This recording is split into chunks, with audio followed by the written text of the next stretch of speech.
everyone who's watching the replay, thank you so much for going back and watching the replay. I have my friend Jason Connell on the line. Do you prefer Connell or Connell? I use Connell, but my mom says Connell. My dad says Connell. So I've never All really right. gotten to All right. Well, I'm not investigate. going to feel bad then, but I'll go for Jason Connell for now.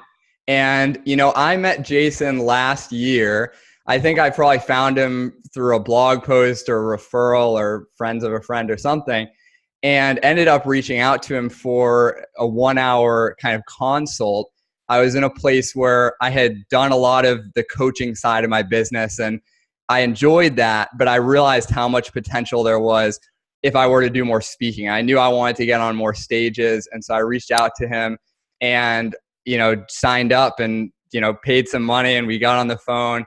And Jason, you were just so dialed in during that. It was like I think it was the best 60 minutes, the most productive 60 minutes I've ever spent with a coach consultant. Yeah, you nailed it. And I hire those types of people all the time, and so it's like, wow, this guy has a system. He's done it before, and as a result of that conversation, I ended up building kind of a sub website for the sales training I wanted to do, and ended up getting a lead and closing her right over the phone, first conversation, as a result of what Jason and I had talked about, and got to fly to Atlanta. So anyway, I knew at that point that I wanted to share you, Jason, with some of my followers, and you're working on some magic behind the scenes and a course and things like that. So I kind of wanted to get us acquainted and kind of dig in, see if we could give people some value during a quick call. Nice, man. I appreciate that. And I like your compliment just made my day. I want to touch on that because there's a couple underlying principles that probably made that session effective. And I know that almost everyone that engages with you as a coach of one sort or another, there is this raw mechanistic sense of I've spent the past 2 or 3 years studying exclusively how to help people. Many of my clients are either coaches, authors, or both, how to build speaking businesses. But one thing that happened behind the scenes is I sent you a survey ahead of time, and you were really good about sharing that information of what you wanted to get out of our call together. So that allowed me to go into this dialed in. And then also you made this brilliant move. You said are you assessing, you were actually guiding me. You said, are you assessing for personality, or are you just sort of are these the strategies that you think work? Which made me pause and think, well, no, I've got a bunch of different strategies for this. Let's figure out something that's going to work specifically for Greg. So while it's tempting for me to brush my shoulders off, on one hand, I had put in a decent amount of time up front in general, and a certain amount for you. But then also your fluency in the field helped guide us towards success. Yeah, I mean, I appreciate that. And that's, I will say, to throw the comment back at you, that's a constant throughout all the different people that I hire. But I think it's super important, right? In the coaching world, it's like helping your clients be better at being coached and being helped. And whether it's having them prep for sessions and things like that is amazing. So I see we have Abby on the line. Hey, Abby, Karen, not really on the line. That's kind of old school. On watching our live video. Daniel, hey, everyone. Thanks for coming. And at any point, if you have a question, clarification from something you hear come up, just throw it in the comments, and I'll be monitoring that feed on Facebook and pass them on to Jason. But Jason, I guess where I wanted to start was if you could just tell people a little bit about your journey kind of becoming a professional speaker, and just kind of where that all started for you. I feel like that would be awesome. Sure. So I started speaking full-time in my early 20s, and my path in college was a little unusual. I at 19 got fed up with college, dropped out of school, spent 3 years traveling the world. And I was largely volunteering and then consulting on international development projects. And I had no money. I had earned money as a child entertainer when I was in high school and middle school, but I donated all of that before I went to college because I wanted to be a normal college student, if that even exists. And I was able to get corporations to sponsor my travels around the world. So I spent 3 years traveling, came back, I re-enrolled in school, graduated. And what I wanted to do was stand on stage and share with college students how they can get sponsorships for the type of work that I was doing, for giving back locally, giving back globally. And I stood up a speaking business. And in my first year, I closed 6 deals for a grand total of $10,000. which even when you're 22, if you're living in the United States or Canada, I went to school in Canada, that's not enough to live off of. So I really was questioning whether or not I had what it takes to make this work, if like I had anything of value to say, if I had the discipline, the skills, the strategy. And I was really sort of deeply frustrated that I wasn't getting the respect or the attention or the clients and audiences that I felt like I deserved and really wanted to serve as well. And I redoubled with the help of a mentor and a coach. I redoubled my efforts on the business. It was not and am not obviously famous. I don't have a PhD. I haven't written a book. So I could really just compete on my skill on stage as well as my business practices. And over the course of a couple of years, experimented and tested with tons and tons and tons of things in speaking. And the last tour that I did, so my first tour, first year of speaking, I in 6 gigs didn't even profit $10,000. Last tour I did, I was so fortunate with understanding the business that did nearly 50 dates on 2 continents and sort of routinely pulling down 10,000 plus per speech. And it's so tempting for me to brush my shoulders off and once again and be like, this is because I'm a business genius. I'm not a business genius. I had good coach and good mentor, really good mentor, a guy named Jean-Pierre. And as it turns out, in speaking, there are a lot of replicable systems for generating leads that have nothing to do with cold calling and a lot of old school business strategies that you can lean on. So I spent a decade, give or take, touring the country and the world. And the travel is really, really intense.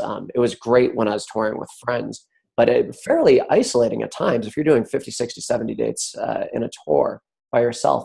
So I quote unquote retired from that. I still speak occasionally, but the past 2.5, 3 years, I've really dedicated to helping other speakers build their businesses.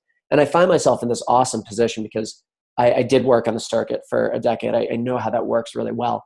And I've spent 2.5, nearly at this point, 3 years refining my craft of helping coaches, authors, executives, etc., become professional speakers, and really enjoyed that quite a bit too.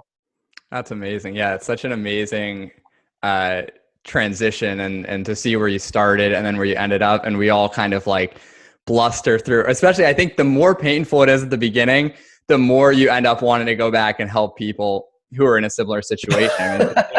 Yes. Right. It's the same thing with, you know, I get passionate about helping coaches. It's like, I know the blood, sweat and tears of like wanting to fill out roster, knowing you can help people and just not knowing what the heck to do. So I guess the next question I have for you is obviously, you know, you were a professional speaker. That was your sole focus.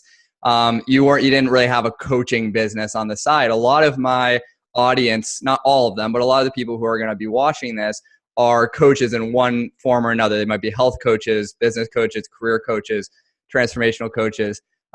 And really they're in the business of spreading a certain expertise or knowledge or wisdom and providing a certain transformation in people's lives. And so I guess what I would ask you is, in your opinion, why do you feel like speaking is a good complement to that sort of business, whether you just focus solely on speaking or it's a complement to the coaching side of the business? Yeah, great question. I did in the last 3 years, I did have clients on retainer. So it was more consulting than coaching. Yeah. But I spoke on leadership development, and then I did speak on self-love and self-compassion, and had a lot of inbound requests for coaching on self-love and self-compassion, but kind of steered away from that because I have no training in psychotherapy. And it was something I had sort of struggled with myself, so it didn't feel right for me to teach it. But the sort of obvious or easy reason within that is like, if you are giving a speech, even if it's for 20, 30 people, and they have elected to come see you, let's just say you're a nutrition coach and you're speaking on the sort of high level or above the line principles of nutrition. In front of you are 20 or 30 potential leads who care about this. And a speech is an incredible 1-hour opportunity to inspire certain emotion, to transfer high level principles, etc. But the stuff that comes out that can often really change a life happens after the speech, you know, with accountability and fleshing out some below the line details and really customizing, again, just for example, the nutritional approach to that individual. So the easy, from a business perspective, answer is, if your topic resonates with your audience, you have a huge amount of leads in front of you. And a lot of the sales process takes place on its own. They get to understand that you're an expert. They get to hear you and see if your style might be simpatico with their style and who they are. And the sales process starts because they can begin to envision working with you. And we can get into this maybe a little later. There's a couple ways to sell from the stage without ever being salesy. I mean, the singular best way to sell from the stage is not to do it, but you can start to see a lot of those conversations very fluently and naturally for your audience. Yeah. And just to echo that, I mean, the trust and credibility that you get from being, in a room of people where you're the person everyone's listening to is magic. If you're wanting to ultimately enroll some of those people who would be a good fit into clients. I have friends who, I have people who are like writers and speakers, and that's all they do. And they'll tell me like, Greg, can you help coach someone on this? Because I just keep having people come up to me to coach, but like I don't coach. I just speak. So it's like they're not even looking for coaching leads. Just by focusing on the speaking, it's providing marketing for that. And I always try to impress upon coaches, like you're really not in the business of coaching. You're in the business of results, right? And coaching is a tool and writing is a tool, right? You can have a book and that may be one part of someone's journey in that area, right? The book may just get their ideas jogged and have them commit maybe to changing that area of their life, but doesn't really go much further because it's just a book, right? A speech might have someone see something in a new light or take that first step, but it's just an hour-long experience, right? And coaching might provide the whole transformation. The problem is that's kind of a high-risk investment and leap for someone to make, right? So could you run a business where all you do is coach people for a year on whatever, losing 50 pounds or something like that? Just to give an example, you could do that and you could build that off referrals, but how much more powerful would you be if you also had some entry-level experience that also filtered people, that made it easier to enroll as people as clients, and now you can meet people at those different parts of the transformation? Totally. And you said you just triggered a couple other like incredible reasons why speaking and coaching are complementary. One, most of the coaches that I personally know and have relationships with or have worked with have a mission beyond making money. They actually care about like leaving the world or leaving a few individuals a little bit better or a little bit more intact than before the first contact. And like speaking is a great way to start that conversation and introduce some new ideas to a lot of people. And then like you were saying, Greg, it fleshes out the business nicely. You can certainly run an entire business just coaching. You can certainly run an entire business just speaking. But having I mean, if you're coaching all the time and you have a client that wants to fly you into Florida for a VIP day, if you can pair that with a speech, you've amplified your impact because now you're reaching a couple hundred more people as well as your income. And it also provides, a more resilient and versatile business for the owner, the coach, the speaker. Totally agree. So, and yeah, I think that's amazing. Just I'm looking at the comments. June says hello from New York City. Marla just signed on. Muriel coming from the Netherlands, which is cool. I've never been there. Have you been to the Netherlands? Awesome. I have, yeah, a couple times. My brother studied abroad there. Oh, nice. Is it cool? Is it a good place to I liked it a lot. Yeah, Amsterdam was incredible for a lot of reasons that people would guess, as well as a lot of reasons people wouldn't guess. Like it's just this beautiful, friendly city. Nice. Wooden shoes, right? Is that an Amsterdam thing? And wooden shoes. And I went to, one of my friends is from Gouda. So we went to Gouda and like hung out there. That's where the cheese is from. Oh, there you go. Nice. All right. Well, so let's transition to, I'm assuming someone who's watching this at this point is kind of sold on the idea of doing more speaking. So if you're speaking, I think from our conversation, it seems like the first step, along with kind of mindset, is niche and topic, right? So like, if you want to speak, that's great. What do you want to speak on? And so my question for you is, how does someone who's watching this start to figure out kind of what topics they could speak on or should speak on that the market will actually pay for? And maybe even like, what are the top 3 or 4 just proven niches in speaking? That's a really smart question. And it's something that I messed up in my first year. So my first year I was speaking on, as I mentioned, traveling internationally, volunteering, getting people to sponsor, all that stuff. As it turns out, that's information that audiences are interested in learning, but not information that buyers are interested in paying for. So the first thing, as you suggested, is to find a topic and validate it. And there's a couple different ways to do this, but the first lowest hanging fruit is to ask yourself, the coach or the emerging speaker, what do I want to speak about? It's sort of adjacent and probably better question is, what do people tend to turn to me for advice about? So for Greg, it often tends to be like business related issues and sales related issues and mindset related issues. But if you notice that your clients or your friends or your family are consistently asking you for advice, this is like a good beginning of a breadcrumb trail of what you might want to speak about. And I'll talk about validating the market in just a second. The other way to find a topic that I love, and I talk to my clients about this a lot, is thinking about, if you have kids or hypothetical kids, if you could just give them one piece of guidance or advice in life, what would that be? And in doing this, you're starting to shed a little bit of light on a topic that you might like. And that is incredibly important, because you're going to be working with this. Your name's going to be associated with it for at least, the year or whatever that you're touring on that topic. But then you do want to ensure that buyers are buying the topic. And the easiest way of doing this, let's say that somebody's a fashion coach or like style and personal like clothing coach. I'm sure that's a thing. I imagine that's a thing. What you then want to do is like Google speakers on men's fashion, speakers on cutting edge women's fashion, whatever. And no matter what the search term is, it's going to return a ton of results. But you want to look for two things. One, in the first or second page on Google, you want to like open up tabs for every single one of the speakers. And every speaker in their marketing, and this is really important for buyers, maybe we'll talk about this in a bit, has a testimonial section or a client section or a praise section or whatever. And that's where they're going to list off the different clients and testimonials that they've worked with. Look at this stuff with a critical eye. If it just looks like 2 or 3 of their friends have given them testimonials as a courtesy, then you can assume somewhat safely that this person is aspirational, but they're not there yet. They're not with any routine sort of booking gigs consistently.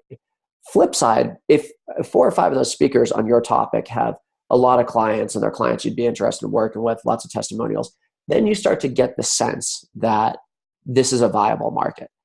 The next thing to do here is go to some of the bigger agency sites, and different agents and agencies represent different topics or subcategories of topics. But let's say, for example, that you want to work on the college agency, the college market. One of the better agencies on the college market is this group called Wolfman Productions. And look at the speakers that agents are representing, especially the ones they're featuring. They feature them just on the front page of their website generally, or they might have a tab called featured speakers, and see if there are any speakers on that topic. A really hot topic in the college market right now is consent and sexual assault issues and sort of issues under that umbrella. And if you Google that, you're going to find tons of working speakers on it. If you Google that with agencies, you're going to find a lot of featured speakers. So you can quickly, this takes 10, 15 minutes, start to validate the market that way. And I really, really, really would not put any time or energy into building out the market until you can be fairly confident and you have these shorthand examples that people are buying. So that's the long answer. You asked a pointed question. What are the hottest topics? Pretty consistently for the past 4 or 5 years, the biggest markets have existed as follows. First and foremost, sales. This is an easy one because it tends to pay for itself many times over if the speaker is good. Second and close and growing market is leadership. And leadership is a pretty big umbrella market. When I was touring on self-love and self-compassion, I positioned that as a leadership speech because generally, if someone's relationship to him or herself improves, then they are going to be more effective at work and perhaps even have to work less to get more done. And then the third topic is the sort of even broader personal development topic. This ranges from motivation to nutrition to mindset to how you think and feel about yourself, etc. But again, with those 3 topics, sales, leadership, personal development, you can pretty much rest assured that you will be able to find buyers. The caveat here is like hyper niche markets. I mean, if you want to speak on using nutritional yeast as a Parmesan substitute for vegans, there might not be a market that might be too niche. Yeah. And while I'm here, just one last idea, and then I'll be quiet. A lot of my clients, their instinct, and I understand this, is to go broad. They are a leadership speaker, and under leadership, they can talk about delegation, they can talk about automation, they can talk about whatever. That's actually a mistake. What especially emerging speakers want to do is they want to really, really, really niche down and really focus on like a specific targeted plot of land instead of the entire continent. So for leadership, one of my clients is an MD who works with executives. He's sort of billed as a leadership speaker, but specifically what he focuses on is medical approaches to brain optimization for executives. That is a way better topic and much more effective in sales than a doctor's opinion about leadership. Yeah. I mean, I can already hear the dissenting cries of, I don't want to narrow my focus already. This is it's such a similar thing as choosing a coaching specialty, right? And people hate it. Most people, at least who I serve, and they're not going to listen anyway, and they're going to go broad, and then they won't get clients, and then they'll listen to us later. And that's okay. You got to go on your own journey. But most of the people listening to this call should have an advantage in this conversation, because you should already be working with clients, or you should have already maybe built a coaching website. Even if you're just getting started, you should have a sense of what type of transformation you want to help people with. So what is the corollary that you would want to speak on, right? So you should already have a head start here. You're not starting from scratch. Although, I'll just give our example, right? Obviously, my main business, my main niche is helping coaches fill their client roster. When I talk to you, we still stayed in the realm of sales and marketing type of thing, because that's where a lot of my expertise is. It's what I'm passionate about. But I did a slight pivot for that and looked, where could I go and be a sales trainer for companies that sell services? And so it wasn't like I was only looking to go speak at Mind Valley or something to a bunch of coaches on getting clients. Now I could do that too and try that, but I wanted to try something else. But I was able to at least position that story in my marketing on how that could transfer. And so you do have some leeway in terms of if you want to experiment with something that's not in your go-to coaching niche. But I do think that having an understanding of where you already have some credibility, already have some experience, have already worked with people personally, use that asset, because it's a big one.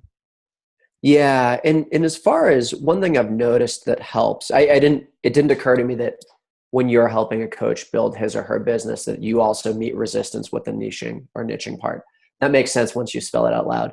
One of the ways I explain that to speakers and for people listening to help move the needle in the direction of choosing a niche, with speaking, an entry-level fee should be between $2,500 and $3,500, and maybe you negotiate it down to $2,000 or whatever. But at that level, it takes you an hour to give a speech or a day if you have to fly in and out. You really don't need tons of clients, which is one of the reasons that niching is deceptively safe and deceptively intelligent, because you end up being a perfect fit for a small section of buyers, but you only need a small section of buyers. The other thing, like Greg, what you did and what we did with your business, and I'm glad you fleshed that out. I want to explain the logic so that people building their businesses, speaking businesses, understand it. What we needed was a clean narrative for the buyer, because there's not going to be there are conference buyers, and like you said, Mind Valley, that would love your direct topic. How can coaches run their businesses and 10X or whatever it is you want to focus on for that speech. But for the buyer, especially since they're selling services, there's this clean narrative. It's like, okay, Greg has spent the past couple of years helping a whole lot of individuals learn how to better sell themselves. That in many cases is a much harder sale than selling graphic design services or, whatever related services. It makes sense that he would know this. It's very easy for the buyer to get from A to B narratively. And that for people listening is what you want to do with your coaching practice. If your coaching practice translates perfectly to an active market, awesome. If you need to go to an adjacent market, which is what many of my clients who have been coaches in the past or are coaches need to do, just make sure there's a clean narrative so your buyer understands the journey and it doesn't take any sort of time mentally or emotionally for them to understand that you're an expert. Yeah, makes total sense. I'm glad you went into detail there. So I saw a question come in from Abby. She said, what's your take on pitching the same topic to different markets, which I think we may have just touched on briefly, but meaning the power of curiosity in relationships could be sales, leadership, and personal development. So how do you figure out which could have the biggest impact on my own business? Would it just be who would be my best client base? So I know Abby, I've actually worked with her personally. So she's kind of an intimacy relationship type coach and helps people connect with others more effectively. So she's saying it could be sales, leadership, or personal development. How do I position what I do in terms of a speaking market? Do you have thoughts on that? Yeah, I love this. So first of all, Abby, your topic is really cool. I wrote about this in an article recently, but my girlfriend and I have gotten in the habit periodically of like designating 15, 20, 30 minutes, however much time we need, a few times a week to check in with one another. And that has made me feel so much closer to her. And I've learned, I spent a huge amount of time with her, but I've learned so much about her just from that like dedicated time for connection and to some degree, the foundations of intimacy. So I love the work that you're doing. It sounds really, really cool. So with when I have a client like you, who could logically and potentially easily serve multiple markets, I really encourage them to pick one market. And if all three markets can be validated, pick the one that's the most exciting to you. And here's why. For most speakers, there's a learning curve that comes with learning how to sell yourself, generate leads, et cetera. And we can get into all that stuff in a bit if you'd like. But you need specific marketing pieces for specific markets. If you're speaking to universities, you want something that talks about how you're going to help their students be there, form healthy relationships, healthy, intimate relationships. If you're speaking to a corporation, you want a piece that talks about how you're going to help their salespeople rapidly build rapport with prospects or whatever. To keep it simple for the emerging speaker, I encourage them to focus on one market and spend about a year working that market. One, in building up your name, your reputation, increasing your keynote fee, increasing the sort of like effectiveness of your keynote, your training.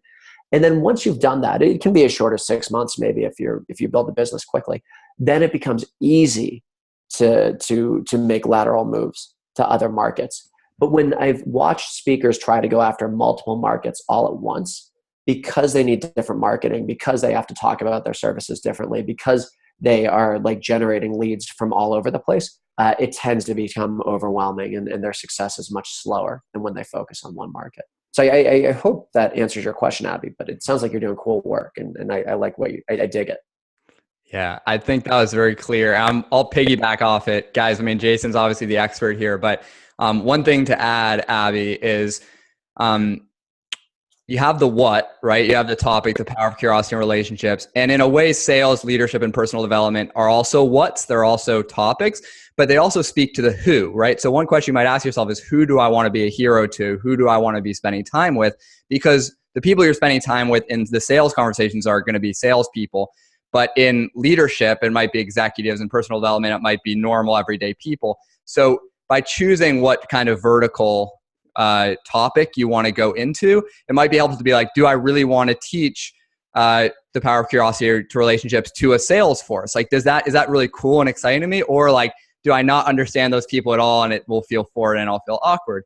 So I think by doing that, you get that resonance that Jason was talking about in your marketing from being super specific. And also all of these people talk to each other. So if you're focused on one thing, you're going to have a concise referral network instead of spread across three things. One thing, if this is to Abby and everyone else who's listening, this is the same with getting coaching clients. Sometimes you're like, all right, maybe I don't know if sales, leadership, or personal development would be a better way to focus. Well, how do I just choose one because they're telling me to choose?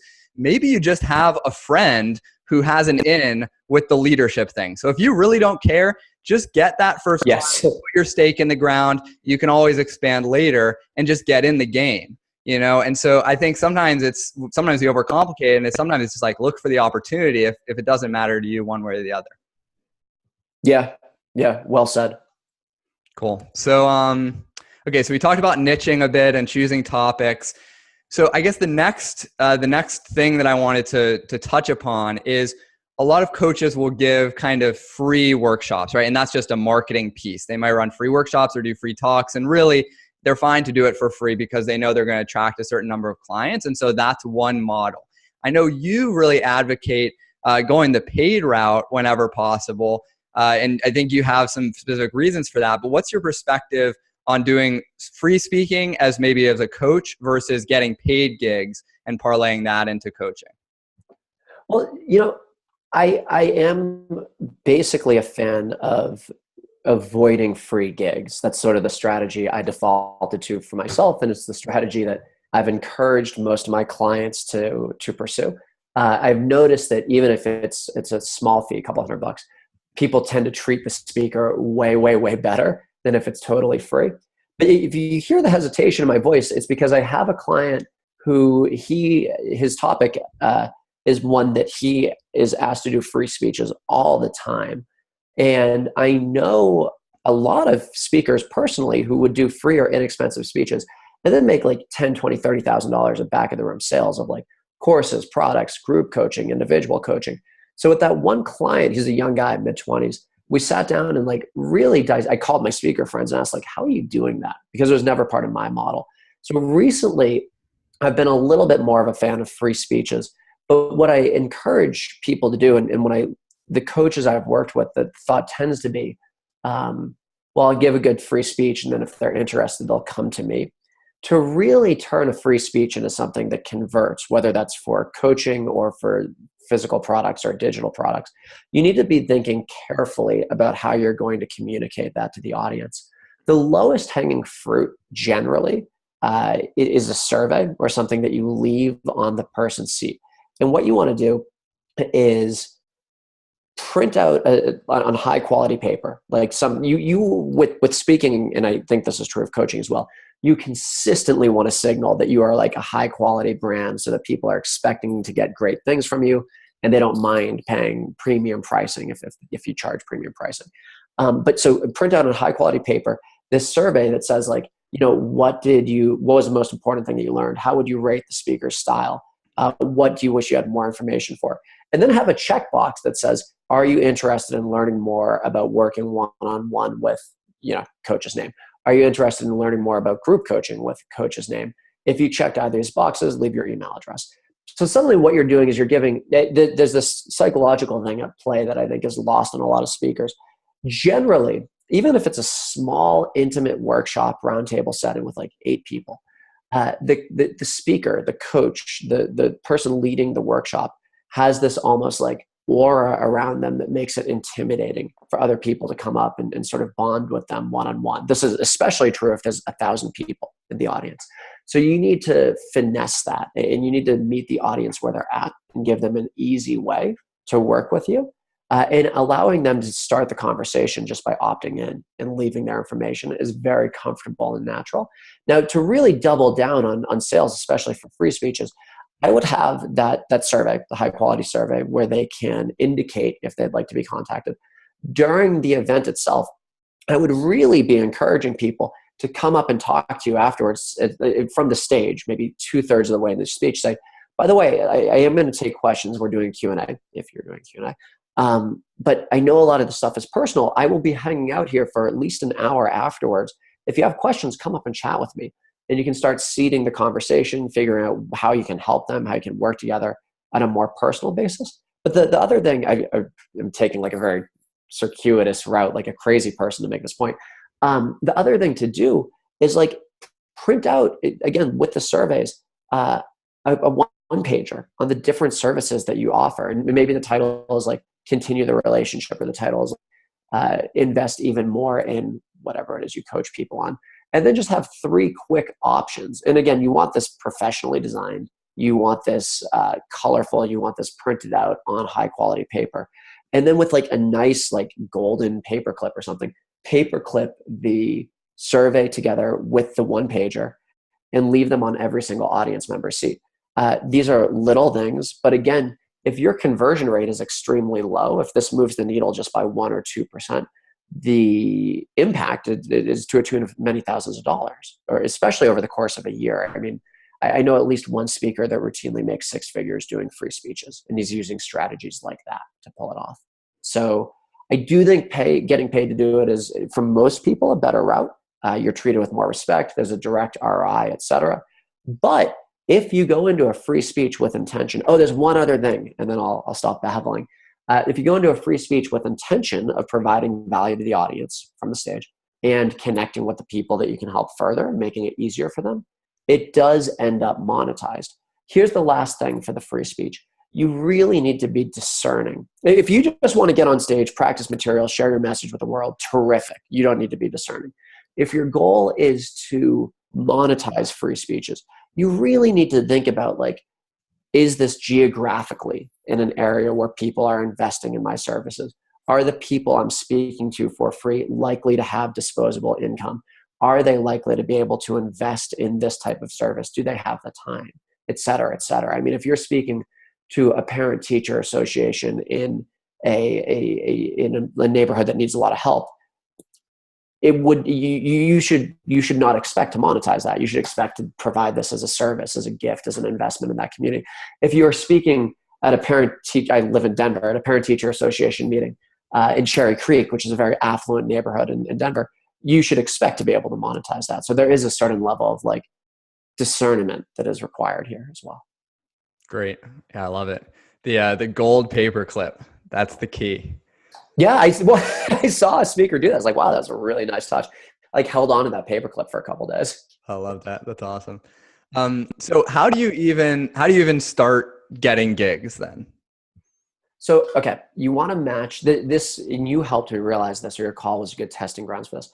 You want to match the lead generation style to the emerging speaker's personality and how they prefer to work. It is, at least in theory, possible to use Facebook ads for this stuff, but I know nothing about that. And the clients that I work with tend to not be technological people, in part because I make clear it's like, we're not going to focus on technology. We're going to focus on relationships and the quality of your speech. Since I can't go through with each person that's watching this and talk to you for 5 minutes and assess your personality, I'll just go over the strategy that works the most effectively for most people. So what you want to do, first of all, we cover this, is figure out the topic you're going to speak on and validate the market. Then there's a forking path here. Do contact your 10 best connected friends or professional network contacts, and ask them, and let's say that the speech is on business to business sales for tech companies. Ask them, hey, do you know anyone that might be interested in a training for B2B sales for tech companies? If one of the 10 people on this list connects you, terrific. And I'll explain what to do from there in just a second. If not, what you want to do, let's say you're living in Chicago, make a list of about 10 organizations in Chicago that, maybe they've got Series A or Series B funding, so they're growing, but they have a lot to learn, that could benefit from a B2B sales trainer for tech companies. Then, once you've either got an introduction from your friend or you've made a list, and to some degree I'm going to seem vaguely hypocritical right now, what you want to do is offer that organization or the list of organizations a free speech. And you need to be thoughtful in how you do this, because people generally do not immediately value things that they're just given for free, especially in the corporate market. I mean, they're used to paying for stuff, and that you are not charging is going to send up a couple yellow lights for them. So what you want to do is be incredibly clear and earnest on what's going on here. You say to your friend's contact, you say to the corporation you're approaching, look, here's the truth. I've been coaching on this topic for the past 5, 10, 1, 20, whatever years, and I want to branch out to speaking. I know that this is going to work, and here's the deal that I'd like to make with you. If my training is a waste of your company's time, if it did not move the needle on getting sales with other businesses, then drag my name through the coals. Tell all the people that you know that I suck and not to waste my time. I mean, seriously, I know this is going to work. So I'm happy giving you permission to that. But if it goes well, what I want you to do is introduce me to 3 other organizations, or if it's a big company, departments within the company that might be interested in this training. And what I want to do effectively is prove to the market that I'm good. So what you're doing here is you're pre-negotiating 3, 5, whatever, warm leads. That's part 1. Part 2 is then make another list, or if you have that same list and you haven't called everyone, make the same list and contact the 10 organizations on your list in your area that can benefit from this work and invite them to be your VIPs. Now, not all 10 organizations are going to come. And when you do invite them to be VIPs, make it clear that one, they're going to receive this high quality training, but also two, you're going to invite all the VIPs out for dinner afterwards so everybody gets to know everyone. Now, the move there is if you can't afford to buy everyone dinner. It'll cost you $500,000, but it'll pay off quickly, and I'll explain how. If you can't, just set clear expectations at the beginning. It's like, we're all going out for dinner afterwards. It's Dutch treats and nobody feels the pressure to pick up the tab. I want to set that expectation now so everybody's comfortable. And then once, you've invited 10 VIPs, maybe 3 come, maybe 7 come, take everyone out for dinner, but also going back 10 minutes, survey every single person in the audience, take those surveys, scan the surveys, and send the survey, this PDF scan of the surveys, to all the VIPs. So what you've done now is you have, I want to come back in just a moment to the overarching principle that makes this work that might be non-obvious. But what you've done now is you've, in one thoughtful free speech, generated, give or take, 13 warm leads. And here's what ties all of this together, is understanding the psychology of the buyer. So a purchase of a speech for the buyer feels high pressure. I mean, they're shutting down their organization for 75 minutes to work with you. Phones aren't being answered, sales aren't being closed, websites aren't being maintained, etc. On top of that, speeches for the buyer are expensive. I suggest generally speakers start in the $2,500 to $3,500 range, but to the buyer, it feels like they're investing, 5% of their salary. Not that buyers pay out of pocket, but it feels like you're getting paid 5% of what they make all year for 1 hour. So there's this sort of weird emotional dissonance or friction. And because the company shut down, because they're spending $2,500 in an hour, this will almost certainly get your buyer's boss's attention and potentially her boss's boss's attention. So to a buyer, buying a speech feels very, very high pressure. What makes them comfortable is when the speaker is trustworthy and it's known and they have a reputation to uphold and you have a relationship with them. So the reason I lean on that lead generation strategy of the VIP and the free speech and the pre-negotiated warm leads is because that's how buyers like to buy speeches. And this is true across market. The buyer psychology doesn't really change too much because now they've seen you speak. They've met you. They've seen their peers react to you in different industries or through the internet or different corporations, businesses, whatever. So suddenly you have gone from an unknown quantity to somebody who is the type of person a buyer likes to do business with. And then the last thing is because of the surveys, they can see the social proof and how the audience likes you and works with you. So it goes from a sort of chicken and egg situation. Nobody's ever heard of me. Why are they going to pay for me? To a situation of abundance. I mean, you could do that strategy once or twice and make between $50,000 and $100,000 this year. Yeah, brilliant. I love that strategy. And to fill in the gaps too, just because we're both familiar with my case study. It was interesting because we talked about this strategy together. The first thing that I did was we worked on the website first. We had cemented the niche, and I linked that up to my main page, kind of in the footer navigation, my main website. And then I went and started to reach out to my warm network. Now, I'm not a connector. That's not my main thing. And so I was messaging people who I haven't talked to in 5 years. And, they're like, what the hell, is he messaging me? But anyway, I did the work, I put in that strategy. For me, that was yielding, diminishing returns. Nothing really came of that initial reach out, which could be totally normal for people. You got to try multiple things. And as I was preparing to do round 2 of kind of the colder reach outs to people in my area, it was funny because I actually had that lead who I ended up closing came through my original content. I had a blog post called Why You Should Hire a Business Coach and How to Find a Good One. And it was on my main blog for coaches.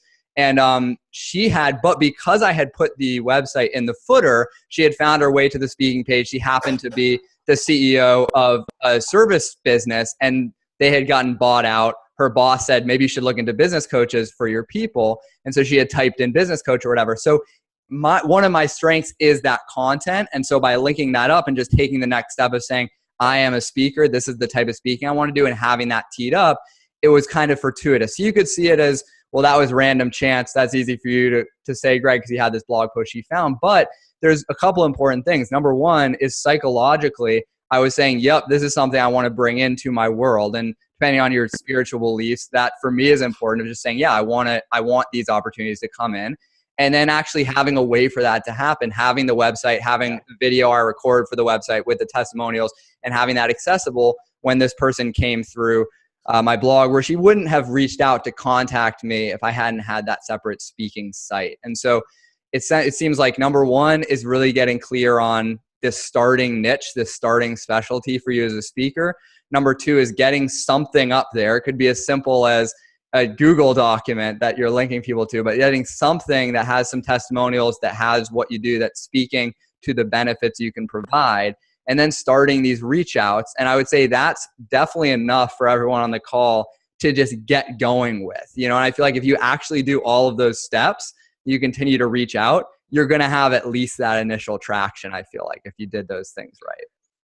And you touched on something that like I rarely talk about, but it feels more appropriate in this sort of setting and this type of audience.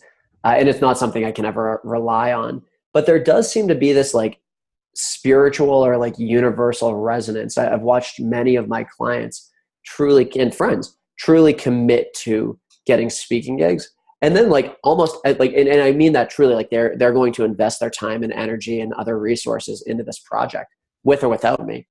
And then almost out of the ether, like a lead comes to them so they can start working with it. It's really kind of crazy. I don't know that I can rely on that, but it seems to happen, I think truly with the majority of my clients and friends that I watch.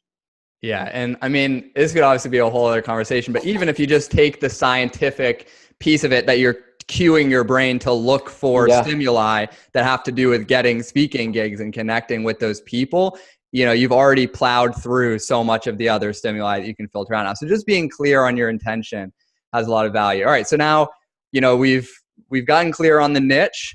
We've done some reach out to get leads. What does the actual sales process look like if you're lucky enough to get connected with this person, even get on the phone with this person? What does that look like in the perfect world? Really, really good question, and important for speakers to realize. There's two things I want to talk about here. One is the sales call and the other is the sales cycle. So I think this will feel familiar to coaches. Closing a deal for speaking it can be a very emotional process because you feel like you are selling yourself. And it feels like any acceptance or rejection is personal. To paraphrase Seth Godin, rejection often feels like the person rejecting you has seen into the core of your soul and decided that you are not a worthy human and dismissed you. So I hedge this because it really helps emerging speakers to think of themselves as a business, because regardless of what vertical you're in, the buyer is making a business decision in hiring you. They're transacting money for time. So this is all to set up this sort of, for some speakers, uncomfortable reality that you want to get comfortable with an actual sales cycle. Like you truly want to have a plan for, okay, I'm going to touch base with this person gently, playfully, in a sort of fun, collaborative way once a week for the next 2 to 3 weeks after they've expressed interest in my speech, to make sure that we book a sales call. And then after the sales call, I'm going to playfully, gently touch base with her once a week for the next 2 to 3 weeks to close the deal, etc. Again, you would have no problem doing this if you were selling any other service in the world that you think will improve someone's life. Like if you like flotation tanks, you would be happy to do this for a flotation tank company. But because you're selling yourself, people's ego and sensitivity get in the way. I know that. I get that. I've dealt with that myself. But what you want to do, you do want to be thoughtful and follow up in touch points. Once someone expresses interest, you want to like I said, get in touch with them, give or take, once every week, 10 days to book the sales call. The sales call, I really messed up a ton when I started out. One of the reasons my first year was so fruitless. The instinct that a lot of speakers, myself included, have on the sales call is that you need to dazzle the client. And the instinct most people lean on is they just do a mini version of their speech, and then they're like, "So do you want to work together?" And obviously the answer is no, because that's such a crappy relationship that you formed. Again, the buyer needs to feel like she can trust you. So what you want to do is have a conversation where you actually get to know her and when you're honest about what you can provide. So I encourage people to book 45-minute sales calls for speeches. In that breakdown, 30 minutes should be the speaker or coach listening and asking open-ended questions. 15 minutes should be the coach painting a picture of what working together is going to be like. And there's 8 or 10 questions that are like pretty important, but the most important one, what do you look for when you hire a speaker? 2, what's worked well for you in the past when you've brought speakers in? 3, what didn't work well for you? 4, my aim is to be the best speaker that you bring in, not just this year, but for the next 3 years. What would have to happen for you to confidently know that I truly was the best? And then I think I'm on number 5, whatever number I'm on. The last sort of really important question is, what else should I know about you, your organization, your employees, your association that's going to help me knock this out of the park for you? And you want to ask those questions and then shut up and then like wait for 3, 4, 5 seconds after they've stopped talking. And then repeat back to them your understanding of what they've said. So I hear that an interactive, energetic speech really is important because this is at 8 a.m. Did I understand you correctly? This will build that trust and rapport. Then in 15 minutes where you're talking about what working together is going to be like, be sure to use their words. I mean, the words that they choose represent how they're thinking about this in their mind, what they're picturing. Use those words. So if they say, interactive, energetic, you draw out the parts of your speech and emphasize the parts of your speech that are interactive and energetic. And then the last thing, and this is usually the hardest part for my clients, is then saying, does this interest you? And at this point, the answer is almost certainly going to be yes, because you've been listening and customizing your speech in real time for them. And then you as the salesperson, the coach, the speaker, want to be driving the car. So if the client has to say, well, hey, this is the hard part, but what does that cost? The client feels uncomfortable. And you two are sort of like in this weird, like neither of you are leading or being led. You want to handle the quote of the price. So you say, does this interest you? The client says yes. And then sort of before they have a chance to extrapolate on that, you say, great, my fee for this is, and then you quote your fee. And then I used to, when I was doing my sales, I used to just be quiet. I'd say my fee for this is $9,800 plus transportation from Denver, Colorado. And then be quiet and let them react. And as I was building out this course that you mentioned, I recorded a bunch of my own sales calls to listen to them and include them in the course. And I also started recording my clients so that I could give them more customized feedback. Way smoother handling than shutting up is the next question. Because that's actually awkward for the buyer. I realized it was awkward for me too. And it feels a little bit combative. A way smoother move is to say, great, my fee for this is $9,800 plus transportation to and from Denver, Colorado. Does that fit in your budget? And then you gently hand the ball back to them. And when I made that shift in my business and helped my clients, the friction was pretty well removed. And it moves from this like combative, here I am, take me or leave me, to this collaborative, let's figure out if we can make this work stance. Yeah. And I like that addition at all of it, but I like that addition at the end for speaking because of the type of sale. I'll often advise coaches to go silent. And I don't love the question, if you're coaching individuals, does that fit in your budget? Because no one really has a budget for coaching. But when you're talking to organizations, they may have not necessarily a budget for speaking, but they have something that this is going to fall under, that a number that they're looking at and they can get a sense of. It's not necessarily going to be super flexible the way when you're kind of creating a new category for someone with a coaching relationship that it might be. So I really like that addition. It's the same thing same process I went through with that client that I ended up closing. So that's super helpful. It's brilliant. To amplify your point, when I sell consulting services, I also just shut up. I quote my fee, right. X for this package. But with speaking, it is such a different animal that, anyways, what I mean is you're right. Good job. And it's super important because that's one of those fine distinctions that you've been really helpful for me with, because a lot of this stuff is similar. Like if you can build a really successful coaching business, if you can sell successfully, market yourself successfully, you're probably you're in pretty good shape starting off for the speaking business. Yes.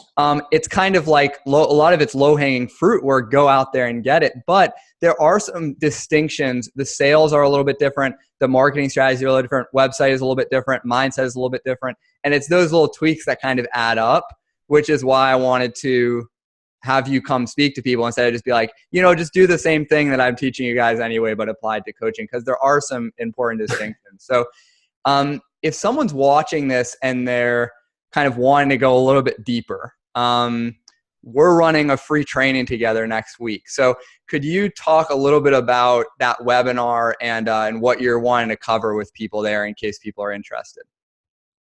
Totally. The webinar has a pretty clear goal that I've written it and designed it around. I want people that come to this webinar to be able to walk away with the information we give them and able to make their first or next $5,000 as a speaker. And then if they want to speed that up, I've got ways for them to speed that up.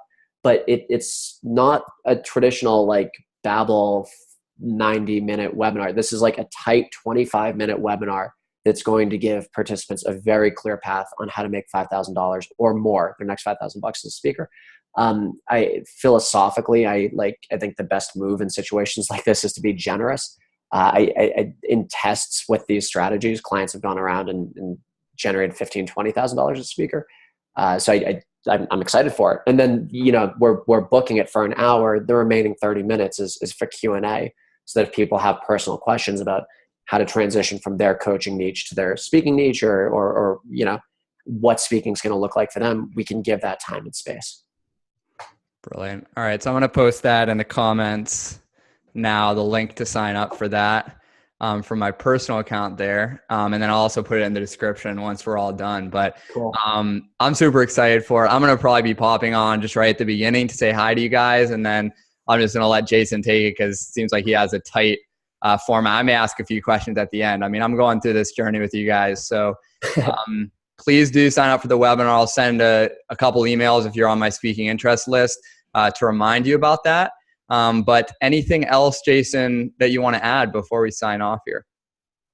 Gosh, I'm really grateful for the time together and getting to meet and interact with some of your audience. The last thing I'd add, tag me on Facebook. And if people have questions that didn't come up live, they will have I don't even know the words, my Facebook handle. But my hope is that the people watching this, if you have a specific question on Greg's Facebook, I'll share this on mine. You can do it on mine. Tag me and ask me the question, and I'll do my best in the next day or two to respond to that. But otherwise, no, I think you asked some great questions. I hope we were able to help people clarify how to build these businesses, because I think a lot of coaches really can and should be speaking. Yeah, well, it's super valuable for me. So just to round us out, last question for you. What do you think is the worst advice that you commonly hear given to people who are trying to start getting paid for Speak More? Oh man, so it's kind of more an assumption that most speakers make, and I've had to do major surgery with clients as well as friends around this. So people assume this always feels so cold when I say it, and I think it's cold because I think some people have their awareness raised unexpectedly. Most people who think they're good speakers aren't. They will give a presentation at their corporation, or they'll do a free gig, and 3 people will come up afterwards and say, you were really great. It's kind of like, this is an analogy that I'm stealing from, I think, the Heath brothers, who wrote Stick, and more recently Moments. It's kind of like if you make this strawberry shortcake, your significant other makes this horrible strawberry shortcake, but she brings it to your office and everybody makes it, and she makes a huge deal, or he makes a huge deal out of the strawberry shortcake. 3 or 4 people out of politeness are going to come up to you or your partner and say, oh my God, that strawberry shortcake was so good. Everybody else is going to take a bite and throw it out. But nobody's ever going to tell me that my partner's strawberry shortcake sucked, and nobody's ever going to tell her. So I kind of secretly know it sucks, but I'm not going to tell her. Actually I would, but that's different. That's an entirely different conversation. But she's going to walk away with oh my God, people at Jason's office love my strawberry shortcake, when in reality they don't. This happens with speakers, unfortunately. It is said that giving a speech in front of your peers is one of the most frightening things for modern man. I don't know if I believe that, but I do know that it causes a lot of anxiety, and we can all relate to that anxiety. So oftentimes people will tell you that you did well out of a sense of encouragement, out of a sense of empathy, not out of a sense of genuine ability. So the advice that the implicit advice that people get that I think is bad is don't invest in your ability on stage. The truth is, and I'll list them off real quickly, and then I'll let everyone go. The truth is, with a little bit of investment, you can take a mediocre speaker and turn her into somebody who's really interesting and engaging to watch on stage. But almost every single person is going to need that. And to paint the picture, as a professionally managed child entertainer, I did 300-400 paid magic shows across the United States before I was 18. When I was touring, I hired speaking coaches, acting coaches, comedians to look over my script, somebody to help me with my personal style, etc. And I was also taking improv comedy classes, because at the end of the day, one thing that's really lost on speakers that is not lost on buyers is what they are buying is your ability on stage and how you can make the audience feel. The more you invest in your ability on stage, take an improv class, go to Toastmasters, watch comedians that resonate with you and deconstruct how they're putting together their conversation, their stage show, their jokes. Take acting classes, go to live plays and concerts and deconstruct what's working, what is the band doing, how they connect with the audience, and then bring that stuff into your live speech. In doing so, you're creating a more valuable product the clients will pay more for. You're improving yourself. I mean, things like improv classes and going to comedy shows are a hell of a lot of fun anyways. And because you're good on stage, your clients are going to be way more likely to refer you and way more likely to hire you again and again and again.